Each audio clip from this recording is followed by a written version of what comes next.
سؤال مهم جدا اتسألته. طبعا انا كنت عملت فيديو قبل كده او فيديوهات، مجموعة سلسلة فيديوهات عن الشيطان وازاي بيدخل وازاي بيوسوس لنا وازاي بيغير حياتنا للأسوأ. بس النهاردة اتسألت سؤال مهم وفكرت فيه عشان اقدر اوصل لحل، هو ازاي نواجه الشيطان؟ يعني ايه الطريقة المثلى ان انت تواجه بيها الشيطان؟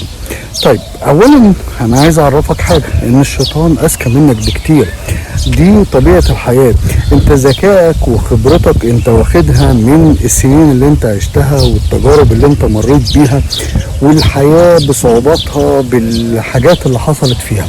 فانت كبيرك مثلا هنقول 70 سنة 80 سنة يا سيدي، لكن الشيطان بقاله آلاف السنين من أيام سيدنا آدم عجوز، والعجوز ده يعرف نقطة ضعفك بسرعة لأنه عنده خبرة أكبر منك وعنده تفكير كتير، ويقدر يعرف نقطة ضعفك بسهولة، يقدر يعرف يدخلك منين وإزاي. طيب هي الفكرة، هل هو بيدخل عادي ولا هل هو بيدخل بصورة الشيطان فعلا؟ طيب بيدخل ازاي؟ بيدخل ان هو ما بيبينلكش خالص ان هو داخل.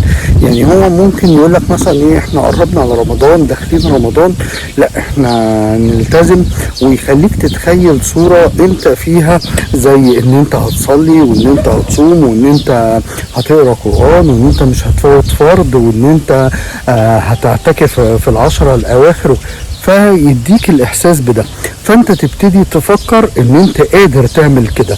طيب ويجي وقتها يفاجئك ويصدمك ويجيب لك اكتئاب ان انت مش قادر تعمل الحاجة اللي انت قلت ان انت قادر تعملها. طيب دي حاجة. تاني حاجة، هو بيعمل كده ليه؟ هو بيحقد عليك، بيغير منك. انت دلوقتي لما ربنا سبحانه وتعالى قال لك اسجد انت سجدت، لما قال لك اركع انت ركعت، لكن هو ربنا سبحانه وتعالى لما قال له اركع واسجد لا هو ركع ولا هو سجد، لا هو عمل اللي هو عايزه ورفض. طيب فهو شايف ان هو لا ركع ولا سجد فهيدخل النار، وانت ركعت وسجدت وهتدخل الجنة. طيب فوظيفته المهمة بالنسبة له انه ازاي يوقعك، ازاي يخليك تعمل اي غلط، اي غلط باي طريقة.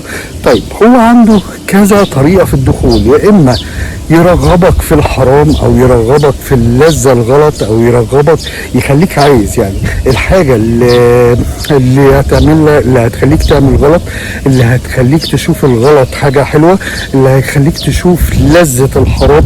يا اما هيرهبك يعني يخوفك ويبتدي يخليك يدخل جواك ويبقى صوتك في ان انت مثلا رايح تصلي، انا لازم اصلي، ولما تروح تصلي طب هشوف الحته دي من المسلسل، طب هخلص مكالمه مع صاحبي ده، طيب هخلص حته الشغل دي وهصلي. ويبتدي لما تيجي تصلي، وانا صليت ركعتين ولا صليت 3، لا طب هو انا اتوضيت صح، وانا طب لا انا هزود لا طب، فتبتدي انت تقوم قايل ايه، خلاص بقى مش مهم الفرض ده، انا ما كنتش مركز، انا هبدا من جديد في الفرض الجديد. فهو دخلته بالشكل ده، ودخلته ان هو يخليك يا اما عايز مثلا تعمل حاجة فتبتدي تفكر فيها، يبتدي يحط قدامك افكار كتير ليها، يبتدي يحط قدامك صور كتير، يخليك انت الموضوع سهل بالنسبة لك. يعني انت مثلا قعدت لوحدك، فانت ايه، طب ايه رايك لما اكلم كذا، طب ايه رايك لما ادخل على فيديو كذا، طب لما اصور كذا، طب لما اتكلم عن حد، اتكلم مع فلان الفلاني واجيب سيره كذا اعرفه ان هو غلطان، اوقع بينهم فيبتدي يسهل لك الامور. طيب وفي نقطه ثانيه، ان هو كل ما هيشوفك انت بتقرب من ربنا هيبتدي هو يكرهك في الحته دي. يعني انا فاكر ان في حد جه قال لي انا بحس لما بدخل اصلي ان انا اسف، استغفر الله العظيم يا رب، انا بشتم ربنا.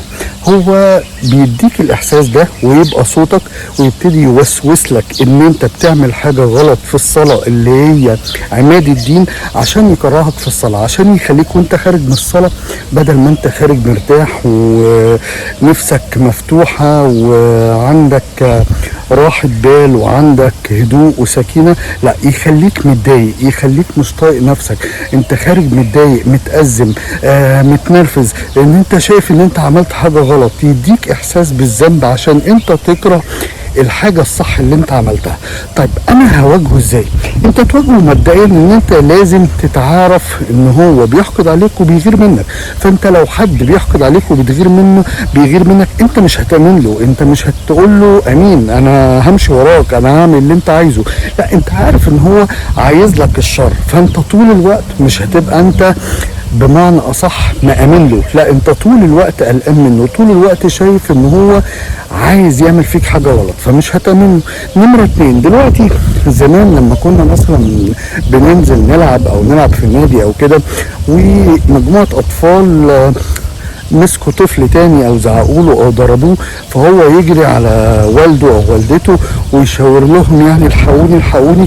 فكان اول ما الاب والام بيكون موجود، اول ما يقف جنب الطفل فتلاقي الاطفال التانية بعدت جريت. الاول كان قوة الأطفال قدام قوة الطفل، دلوقتي هم لقوا في حد كبير، فلما لقوا في حد كبير هم هربوا. هي نفس الفكرة، ان انت لما تلاقي نفسك هتبتدي تتأثر، انت لازم تقرب من ربنا. كل ما هيشوفك قريب من ربنا كل ما هيبعد عنك، وخليك فاكر ان هو مش هيقرب لغير للانسان الكويس. يعني هو لو لقى واحد ماشي في الشارع بيشتم، ولقى واحد بيقول كلام كويس، او رايح المسجد، او بيتعامل مع الناس بشكل كويس، هو مش هيروح للي بيشتم، هو هيروح للانسان الكويس اللي بيعمل الحاجة الصح، عشان يقعد يوسوس له ما يكملش الطريق الصح اللي هو عايزه. هو قال لربنا ايه؟ فانظرني الى يوم يبعثون، يعني خليني قاعد لغايه لما تقوم القيامه، انا هقعد اغويهم طول الوقت، وهقعد اخليهم يغلطوا ما عدا عبادك منهم المخلصين، ولا اقعدن صراطك المستقيم، يعني انا هفضل قاعد ان هم ما يمشوش في صراطك المستقيم. يبقى نمره 1 انت هتبقى عارف ان هو غايته ان هو بيحقد عليك ويغير منك فعايز يغلطك. نمره 2 انت هتقرب من ربنا. نمره 3 خد الموضوع معاه تحدي، هو دلوقتي بيعمل كده عشان هو بيتحداك، طب خلاص ماشي انا مش هسيبك تكسبني في التحدي ده. زي ما تكون ماشي في الشارع وحد يشد منك موبايلك شنطتك، انت مش هتسيبه يشدها ويمشي طالما انت ماسك وقدامك الفرصه ان انت تكلبش في حاجتك عشان ما تتسرقش، فانت هتفضل مكلبش فيها. هي نفس الفكره كده، انت لازم تتحدى. يقول لك مثلا شمال، لا انت تعمل يمين، يقول لك يمين انت تعمل شمال، ايا كان اللي هو هيقوله لك انت لازم تعمل عكسه. لازم تذكر ربنا كتير، لازم تصلي كتير، لازم ما تسيبش عندك وقت فراغ ان هو يلعب في دماغك وان هو يوسوس لك وان هو يخليك تعمل حاجات غلط. لا انا هشغل وقتي طول الوقت.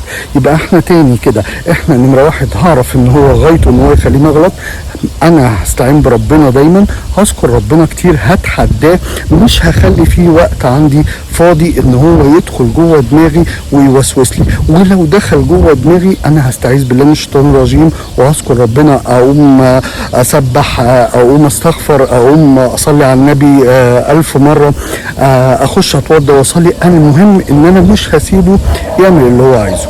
يا رب الفيديو يعجبكم ويفيدكم، اشوفكم على خير، وصلى اللهم على سيدنا محمد وعلى اله وصحبه وسلم.